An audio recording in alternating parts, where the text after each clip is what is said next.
Magical mango tree and lion elephant. एक जंगल में शेर और हाथी दोनों बहुत ही अच्छे दोस्त रहते हैं। एक बार वो दोनों जंगल में घूम रहे थे कि तभी शेर कहता है, अरे हाथी, मैं घूमते घूमते बहुत भूख लग रही है, कुछ खाने को चाहिए। अरे मेरे दोस्त शेर, तो इसमें क्या बात है, चलो मेरे साथ, मैं तुम्हें खाने के लिए एक बढ़िया चीज देता हूँ। हाथी शेर को लेकर एक आम के पेड़ के पास जाता है और शेर को एक आम देता है। शेर आम देखते ही जोर से हाथी पर चिल्लाने लगता है और कहता है, ओ हाथी, ये क्या दिया मुझे खाने को? ये साधारण सा आम, तुमने मुझे समझ क्या रखा है? मैं एक शेर हूँ, जंगल का राजा। तुमने मुझे आम खिलाया, समझ क्या रखा है तुमने मुझे, बेवकूफ कहीं के। शेर हाथी को बिना कुछ सोचे समझे सुनाने लगता है, पर शेर की बात सुनकर हाथी को बहुत गुस्सा आता है। वो भी गुस्से में शेर से कहता है, अरे अरे अरे, क्या कुछ भी बके जा रहे हो? मैंने तो तुम्हें अपना दोस्त समझकर खाने को दिया ताकि तुम्हारा पेट भर जाए। तुम भूखे थे ना, तुम मुझे सुनाते ही जा रहे हो। तुमसे तो दोस्ती ही नहीं करनी चाहिए थी। हाँ हाँ, मुझे भी नहीं करनी तुमसे दोस्ती, कोई जरूरत नहीं है, निकलो यहाँ से। इस तरह से दोनों आपस में लड़ने लगते हैं, वो भी एक आम के पीछे। उन दोनों को पता नहीं था कि वो आम के पेड़ कोई मामूली पेड़ नहीं थे, बल्कि एक जादुई पेड़ था। उन दोनों के झगड़े को देखकर जादुई आम के पेड़ को बहुत ही गुस्सा आता है और वो उन दोनों से कहता है, अरे तुम दोनों बस भी करो अब झगड़ना। तुम दोनों की झगड़ने की वजह से कान पक गए मेरे। अब और एक भी शब्द निकला ना तो देखना। पेड़ की बात सुनकर शेर कहता है, अब बस तुम्हारी ही कमी थी, तुम भी जंगल के राजा को धमकी दे रहे हो। तुम इस जंगल में रहना चाहते हो कि नहीं? तब हाथी जादुई आम के पेड़ से गुस्से से कहता है, मैं तो तुम्हें अपनी सूंड से ही गिरा दूंगा, तब पता चलेगा किससे बोल रहे हो। अच्छा, तो शेर तुम मुझे जंगल से बाहर करोगे और हाथी तुम मुझे तोड़ोगे? अभी दिखाता हूँ तुम दोनों को कि मैं क्या कर सकता हूँ।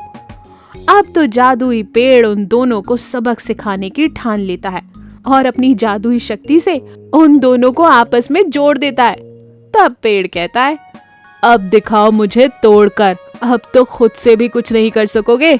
अब जाओ यहाँ से, मुझे परेशान मत करो। दोनों भी उसी हालत में जंगल जाते हैं। जंगल में उन दोनों को देखकर बाकी सारे जानवर जोर से हंसते हैं। वो दोनों जहाँ भी जाते थे, जानवर उनका मजाक उड़ाते। उनकी ऐसी हालत देखकर हिरण कहता है, अरे अरे, ये क्या हुआ? तुम दोनों साथ में कैसे जुड़ गए? तुम तो चलो जानवरों का मनोरंजन करने आए हो। ऐसा कहकर हिरण उन पर हंसने लगता है। वो वहां से भी चले जाते हैं। इस तरह से छोटा बड़ा जो भी जानवर उन्हें देखता, जोर जोर से हंसने लगता। अब वो दोनों आपस में जुड़े हुए घूम घूम कर थक चुके थे। तभी हाथी बोला, अरे शेर, अब ना ऐसे घूमकर बहुत थक गया हूँ, हम मुझसे ये सहन नहीं हो रहा। हाँ हाथी, और तो और सारे जानवर हमारा मजाक भी उड़ा रहे हैं, किसी को मेरे से डर भी नहीं लग रहा। चलो जादुई आम के पेड़ के पास जाकर माफी मांगते हैं। ऐसा कहकर दोनों जादुई आम के पेड़ के पास जाते हैं और आम के पेड़ से माफी मांगते हैं। तब जादुई आम का पेड़ कहता है, ठीक है, मैं तुम दोनों को माफ करता हूँ, पर ध्यान रखना, फिर से ऐसा झगड़ा किया ना तो हमेशा के लिए जोड़ कर रख दूंगा। ऐसा कहकर जादुई आम का पेड़ दोनों को दूर कर देता है। दोनों फिर से अपने अपने आकार में आकर चैन की सांस लेते हैं, पेड़ का धन्यवाद करते हैं और आगे फिजूल में झगड़ा नहीं करेंगे, इसका वचन भी लेते हैं। शिकारी और हिरन। बहुत समय पहले की बात है। एक जंगल में बहुत हिरन थे और यह जंगल को सबसे अनोखा और प्रसिद्ध बनाता था। कुछ समय के बाद उस जंगल पर एक शिकारी की नजर उन हिरनों पर पड़ी।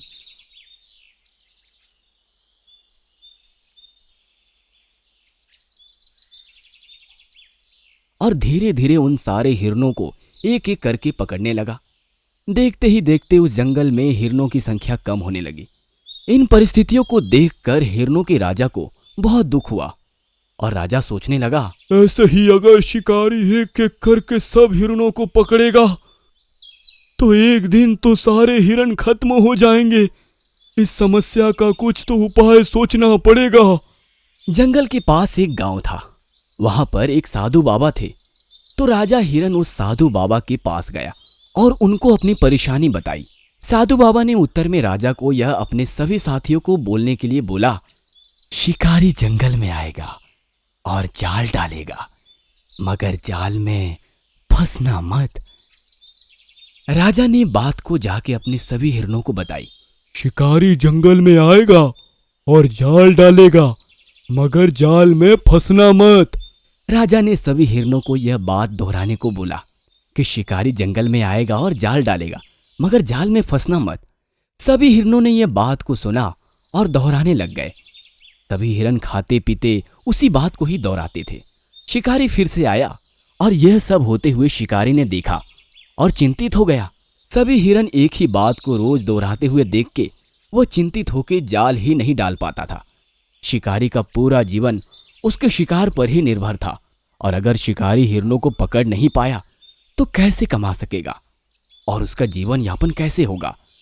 उसी चिंता को लेकर शिकारी उसी गांव के वही साधु के पास गया और बोला, बाबा, सभी हिरन वो बात दोहराते हैं और मैं जाल भी नहीं डाल पाता और शिकार भी नहीं कर पाता। साधु बाबा ने जवाब देते हुए कहा, हिरणों को उनका काम करने दो और तुम जाल डालने का काम करो। चिंतित मत हो, जिसका जो काम है वो करो। शिकारी ने साधु बाबा की बात मान के जंगल में जाल बिछा दिया। आपको क्या लगता है, सब हिरन जाल में फंस गए होंगे या नहीं?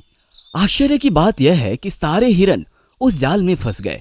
ऐसा होते हुए देख के शिकारी फिर से चिंतित हो गया और फिर से साधु बाबा की ओर चला गया। शिकारी ने साधु बाबा से बोला, सभी हिरणों को तो पता था कि मैं जाल डालूंगा, लेकिन फिर भी सारे हिरन क्यों फंस गए? और साधु ने मुस्कुराते हुए बोला, हिरणों ने मेरी बात को सिर्फ सुना और दोहराते रहे, परंतु कभी अमल करने की कोशिश नहीं की। सीख, यह कहानी से हमें यह देखने को मिला कि बहुत लोग रोज मोटिवेशनल स्टोरीज पढ़ते और देखते हैं, परंतु उन विचारों को अपने जीवन में उतारने की कोशिश नहीं करते। इस कहानी से हमें यह सीख मिलती है कि हमें उन हिरणों की जैसा ना बन के सारे सकारात्मक विचारों को अपने जीवन में उतारना चाहिए। मुर्गे की सूझबूझ। एक मुर्गा और एक कुत्ता एक दूसरे के बहुत अच्छे मित्र थे। एक दिन वे दोनों किसी जंगल से होकर यात्रा कर रहे थे। चलते चलते अंधेरा छाने लगा। एक बड़ा सा पेड़ देखकर दोनों मित्रों ने आराम से रात काटने की सोची। मुर्गे ने कहा, भाई कुत्ते, अब मुनासिब सी जगह देखकर आराम करें। ऐसा करते हैं, मैं इस पेड़ पर चढ़कर किसी डाल पर जम जाता हूँ, तुम आसपास से कहीं मुनासिब जगह देखकर आराम करो। ठीक है भाई, तुम पहुँचो अपने ठिकाने पर, मैं तो यहीं कहीं डेरा जमा लेता हूँ। मुर्गे ने अपने पंख फड़फड़ाए और पेड़ की एक डाली पर चढ़ बैठा और कुत्ता पेड़ के नीचे आराम करने लगा। दोनों मित्र रात भर खराटे मारकर सोते रहे। जब सुबह हो गई तो मुर्गे ने उठकर बांग दी। एक भेड़िया वहीं आसपास कहीं रहती थी। मुर्गे की बांग की आवाज सुनकर उसकी नींद भी खुल गई। कुछ ही देर बाद भेड़िया उस ओर चली आई। उसने अपनी नजरें घुमाकर चारों तरफ देखा। तभी उसे पेड़ पर बैठा मुर्गा दिखाई दिया। मुर्गे को देखकर उसके मुंह में पानी भर आया। मुर्गा उसकी पहुंच से बाहर था, इसलिए वह बहुत होशियार से पेड़ के चारों ओर चक्कर काटने लगी। वह सोच रही थी कि अपने शिकार को पाने के लिए वह कौन सा उपाय करे। उसने मुर्गे से कहा, मित्र, मैंने सुबह सुबह तुम्हारी मीठी बात सुनी।